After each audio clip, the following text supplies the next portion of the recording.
So I've been asked about the pens and books I use for my sketching in the mornings, for AM sketching. So I thought I would show some of them. Here's my currently running sketchbook. I've already been using it, and you can see it's kind of messy and well loved, like a velveteen rabbit. It's made by the About Blanks company, and I got it at a local stationery store called Eryngium Paperterie here in Vancouver. And they carry this brand, About Blanks, and they take an old book cover and fill it with new paper that is really good with inks, with fountain pens and pens of all kinds. It's not so good with watery watercolors, but it does okay. With gouache, it still does okay. The paper tends to buckle a little bit, which I just live with because I love the way it works with ink. And so you can just see a little bit of a few of my drawings here. And let me put a clip here because I'm going to work on this page. And here's a bookmark that I use to hold my place. I've got a clip, and I'll just clip back some of the pages. Okay, and so I'm going to be using more of my dip pen nibs. And so this is a dip pen, and it has a holder that's separate from the nibs. So it's usually made out of wood. Sometimes they're made out of plastic. Sometimes they're wood and cork, or plastic and cork, or sometimes they're just wood. They're all different kinds, different shapes. There's just a lot available. And so holders usually kind of run around $10, a little bit more, a little bit less, kind of depending on, I think this one was $8, and I think this one was $6 or something like that. And this one was, I think, $8. And anyway, they just kind of run the gamut, but around then. And nibs come in all sorts. Here, let me push this aside for the moment. The nibs have all different kinds of points, and they make different kinds of marks. And I like just getting them and playing with them. But they've got a hole, and there's a split in all of them here. Let's look at this one. It's bigger. But when you dip it into your ink, you try to go up a little past the hole. But these fit into the holder. I don't know if you can see. There's prongs, and they fit into a holder up against the wall of it. And if you have really good thumbs, you can shove that down. But you shove it down so that it fits in like this. And my thumbs being the way they are, I usually ask someone at Eryngium to go ahead and put the nib in for me, please.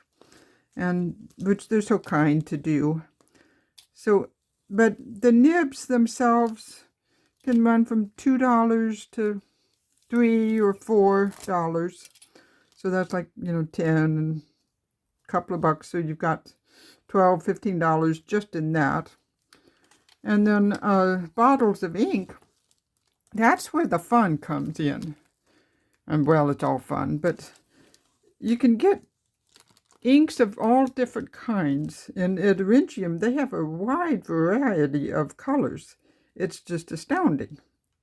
But you can get these little sample size ink bottles for, around $8. And all colors. I mean, blues, purples, yellows, oranges, reds, greens, purples. Did I say purples? Yeah, browns. But blues, I really like this particular blue. But And you can get really big bottles too. So like the really big bottle, this one was $22. But they have all different sizes and different colors, and some are waterproof and some are not. And I don't remember how much that one was. But you can choose the different colors that you want. And since the dip pen is just dip and go, you can switch colors even in the middle of drawing or writing. That's part of the fun. I also use a fountain pen. And I get fountain pens at Eryngium too. And fountain pens are very like a dip pen, except they're self-contained. So like this is a converter that is screwed onto the nib that just stays in the pen.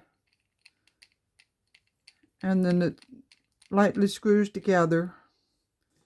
And so this is just always ready to go. Here, let me just see, there's a mark with that fountain pen. So in the mornings during breakfast, I usually use a fountain pen. But sometimes I like to do a dip pen, particularly when I want a different kind of ink than is inside my fountain pens. So here I've got the drawing that I'm working on, and I'll get a bottle of ink. And I just want to share the process of working with these, because it's just addictive fun. And I don't want to hoard all the fun in life for myself. So I open up the bottle of ink, and this is just black. This is just basic black. So I dip my pen. Can you see that? Okay. See, I'm going past the little hole. Can you see that? Anyway, I hope so. But anyway, I've dipped past the little hole, and I make a mark on a separate little piece of paper just to kind of make sure it doesn't blob. And then here I'm going to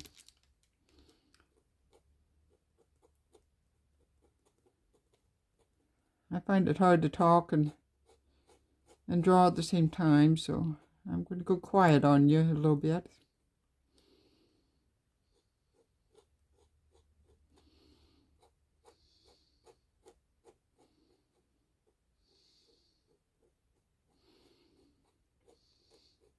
This last year I switched to the fatter holder with the cork on it because I'm having some thumb issues. And so they're easier to hold with my new pen grip. And I'm not using much pressure. It just is really a light touch. And that's part of the allure of both fountain pens and dip pens, is you really don't have to press hard. And you've got the variety.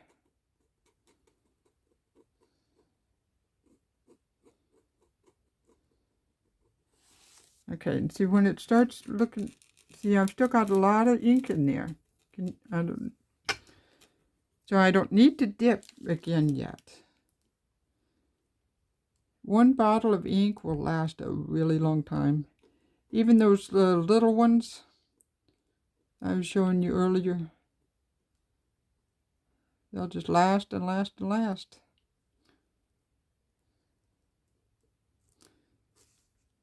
Yeah, kind of and the nibs come in all different sizes, so you can get some that are there. Now I need to see. Now I need to. You can get some really fat nibs, and you can get really skinny ones. I'm using a really skinny one because I want to be able to just layer on a whole bunch of strokes. And this feels so smooth against this paper. The About Blanks paper is just lovely to work with.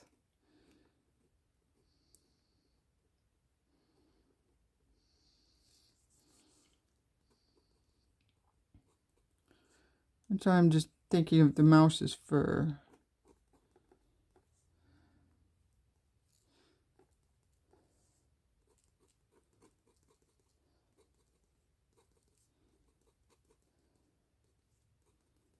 I'm not going to do strokes on every bit of him. I just want to give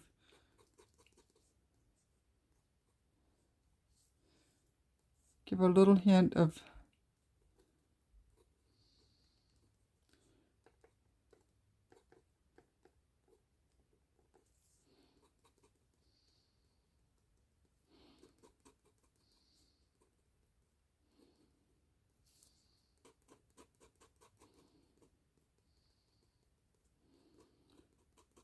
sometimes I do round strokes. Sometimes I'm imagining the fur on what it might feel like to if I were to touch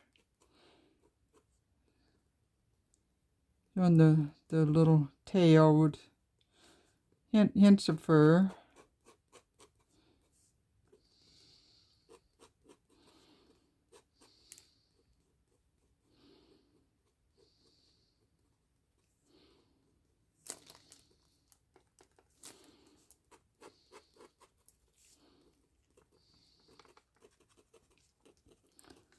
Well, I'm sure you're probably beginning to get the idea. And sometimes people ask me, well, what do you do when you make a mistake? Well, there's paper towels for that. But there's also just let it dry, and then you can paint over it with gouache, which I do sometimes. And in just a minute, I will show you the most magic bit of all.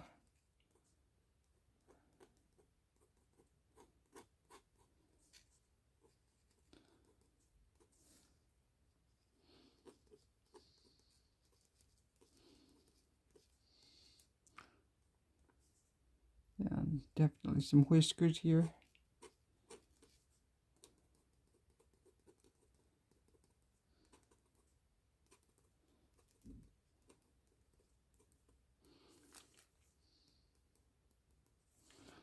I will probably do some more on this in a minute, but let me show you the magic bit. And if I make a mistake, there's a thing called Dr. P.H. Martin's Bleed Proof White. And here, let me get one of my... I like these little pen holders. They're actually chopstick holders, but I just rest the pen there.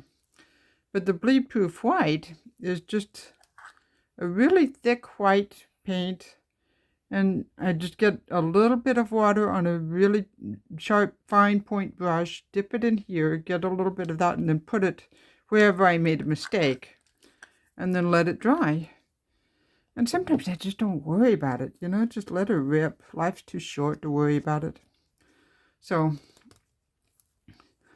anyway, I hope this gives you a little bit of a fun idea of drawing with the dip pen.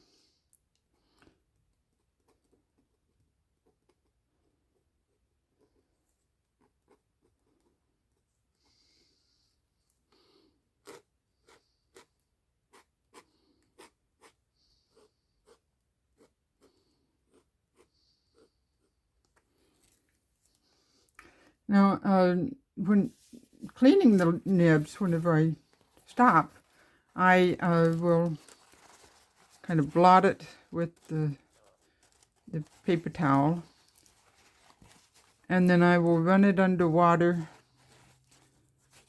and under running water on both sides, and then blot it dry again. If need be, I'll use an old toothbrush to kind of scrub in the crevices if it happened to dry while I was working. So, and then I remember to put the lid back on my ink. But stationery stores are fun places for fun new toys.